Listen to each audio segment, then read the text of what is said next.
முதல் வாசகம். மக்கள் அனைவருக்கும் முன்பாக ஆண்டவர் சீனாய் மலை மேல் இறங்கி வருவார். விடுதலை பயண நூலிலிருந்து வாசகம். அதிகாரம் 19, இறை திருவசனங்கள் 1 முதல் 2, 9 முதல் 11 மற்றும் 16 முதல் 20 முடிய. அந்நாள்களில் எகிப்து நாட்டினின்று புறப்பட்டு வந்த 3ஆம் மாதம் முதல் நாளில் இஸ்ரேல் மக்கள் சீனாய் பாலை நிலத்தை சென்றடைந்தனர். ரபிதீமிலிருந்து பயணம் மேற்கொண்ட அவர்கள் சீனாய் பாலை நிலத்தை வந்தடைந்து பாலை நிலத்தில் பாளையம் இறங்கினர். அங்கே மலைக்கு முன்பாக இஸ்ரேலர் பாளையம் இறங்கினர். ஆண்டவர் மோசேயை நோக்கி, இதோ நான் உன்னோடு பேசுவதை மக்கள் கேட்கும்படியும் என்றென்றும் உன்னை நம்பும்படியும் நான் கார்மேகத்தில் உன்னிடம் வருவேன் என்றார். மோசேயும் மக்களின் வார்த்தைகளை ஆண்டவருக்கு அறிவித்தார். ஆண்டவர் மோசேயை நோக்கி, நீ மக்களிடம் போய் அவர்களை இன்றும் நாளையும் தூய்மைப்படுத்து. அவர்கள் தம் துணிகளை துவைத்துக் கொள்ளட்டும். இவ்வாறு 3ஆம் நாளுக்காக தயாராகட்டும். ஏனெனில் 3ஆம் நாள் மக்கள் அனைவருக்கும் முன்பாக ஆண்டவர் சீனாய் மலை மேல் இறங்கி வருவார் என்றார். 3ஆம் நாள் பொழுது புலரும் நேரத்தில் பேரிடி முழங்கியது, மின்னல் வெட்டியது, மலைமேல் மாபெரும் கார்மேகம் வந்து கவிழ்ந்தது. எக்கால பேரொளி எழுந்தது. இதனால் பாளையத்திலிருந்த அனைவரும் நடுநடுங்கினர். கடவுளை சந்திப்பதற்காக மோசே மக்களை பாளையத்திலிருந்து வெளிவரச் செய்தார்.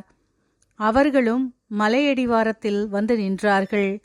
சீனாய் மலை முழுவதும் புகைந்து கொண்டிருந்தது. ஏனெனில் ஆண்டவர் அதன் மீது நெருப்பில் இறங்கி வந்தார்.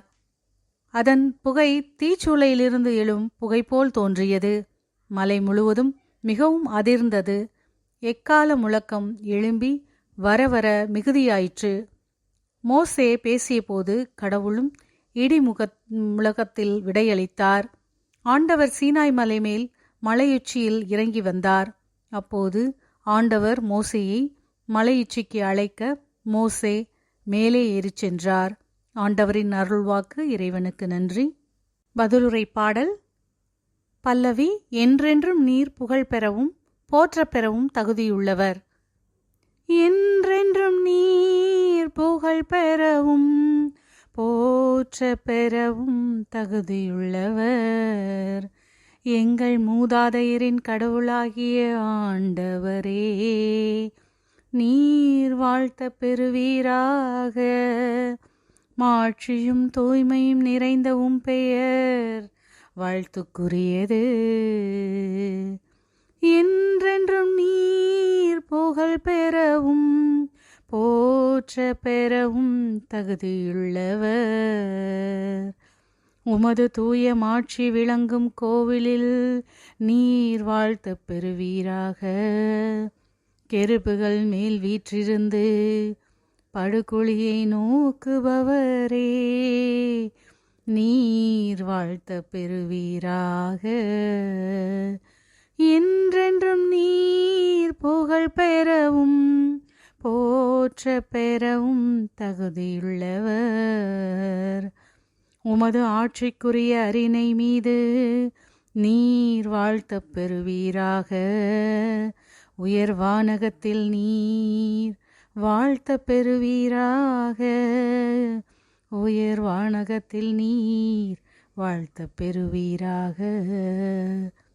என்றென்றும் நீர் புகழ் பெறவும் போற்ற பெறவும் தகுதியுள்ளவர். நற்செய்தி வாசகம். விண்ணரசின் மறைபொருளை அறிய உங்களுக்கு கொடுத்து வைத்திருக்கிறது. மத்தேயு எழுதிய தூய நற்செய்தியிலிருந்து வாசகம். அதிகாரம் 13, இறை திருவசனங்கள் 10 முதல் 17 முடிய. அக்காலத்தில் சீடர்கள் இயேசுவின் அருகே வந்து, ஏன் அவர்களோடு உவமைகள் வாயிலாக பேசுகின்றீர் என்று கேட்டார்கள்.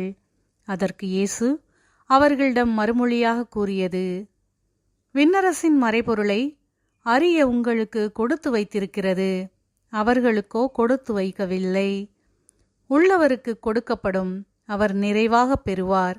மாறாக இல்லாதவரிடமிருந்து உள்ளதும் எடுக்கப்படும்.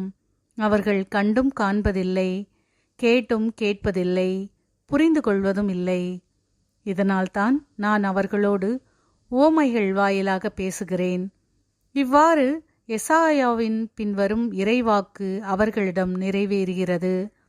நீங்கள் உங்கள் காதால் தொடர்ந்து கேட்டும் கருத்தில் கொள்வதில்லை, உங்கள் கண்களால் பார்த்து கொண்டே இருந்தும் உணர்வதில்லை. இம்மக்களின் நெஞ்சம் கொழுத்து போய்விட்டது, காதும் மந்தமாகிவிட்டது. இவர்கள் தம் கண்களை மூடிக்கொண்டார்கள். எனவே கண்ணால் காணாமலும் காதால் கேளாமலும் உள்ளத்தால் உணராமலும் மனம் மாறாமலும் இருக்கின்றார்கள். நானும் அவர்களை குணமாக்காமல் இருக்கிறேன். உங்கள் கண்களோ பேறு பெற்றவை, ஏனெனில் அவை காண்கின்றன. உங்கள் காதுகளும் பேறு பெற்றவை, ஏனெனில் அவை கேட்கின்றன. நான் உறுதியாக உங்களுக்கு சொல்கிறேன், பல இறைவாக்கினர்களும் நேர்மையாளர்களும் நீங்கள் காண்பவற்றை காண ஆவல் கொண்டிருந்தார்கள், ஆனால் அவர்கள் காணவில்லை. நீங்கள் கேட்பவற்றை கேட்க விரும்பினார்கள், ஆனால் அவர்கள் கேட்கவில்லை. ஆண்டவரின் அருள்வாக்கு. கிறிஸ்துவே உமக்கு புகழ்.